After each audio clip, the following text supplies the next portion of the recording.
Hey kiddos, here's your video on creating conflict in your story. Things you should know about conflict. Interesting conflict is the driving force behind any story. It's not really a story if it doesn't have a conflict. It's more just an anecdote. Conflict is used to build suspense and create tension in your story. And the need to overcome that conflict is the central focus of your protagonist. We've already learned about protagonist and antagonist. Well, the conflict, or the need to overcome that conflict, should be the central focus of your protagonist. And there are two different kinds of conflict: internal conflict and external conflict.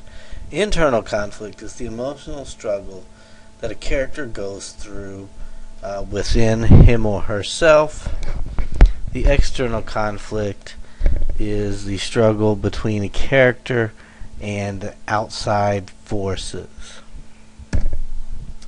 So there's four different ways to create or add conflict to your story. The first is risk. You should add a certain amount of risk to a situation in order to heighten the conflict. The character should risk losing someone or something important to them, or they may even risk going to jail, or maybe even risk their lives. But there should be some degree of risk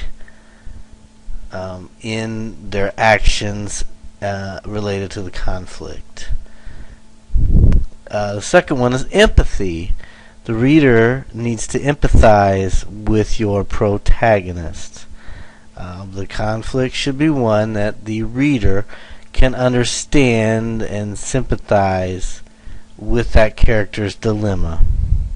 They may not have experienced the actual dilemma themselves, but they understand it enough that they can put themselves in the protagonist's shoes, if you will, and understand that dilemma.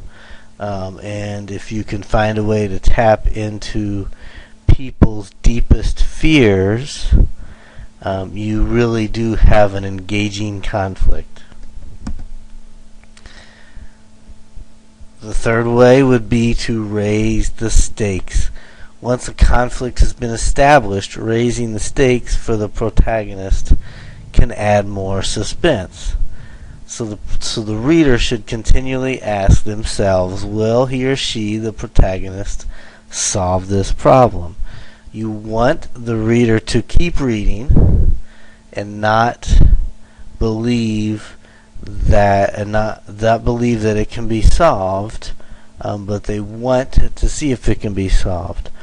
And you as the author should give them enough clues that they can foresee the ending, but you don't want them to predict the ending so accurately that they don't want to continue to read. And the fourth way is raising the complications. So this would be adding subplots or other smaller conflicts to the main conflict to create more suspense and muddy the situation.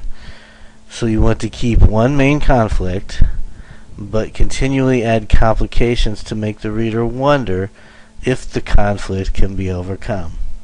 Because that is the goal of your conflict, is to have the protagonist make several attempts to solve it.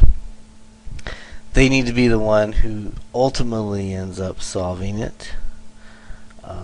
And that conflict that you've created, and get the reader to continue reading in an attempt to see if the conflict will be resolved, is what makes an interesting and engaging story. So that's creating conflict for your story. And so until next time, see ya.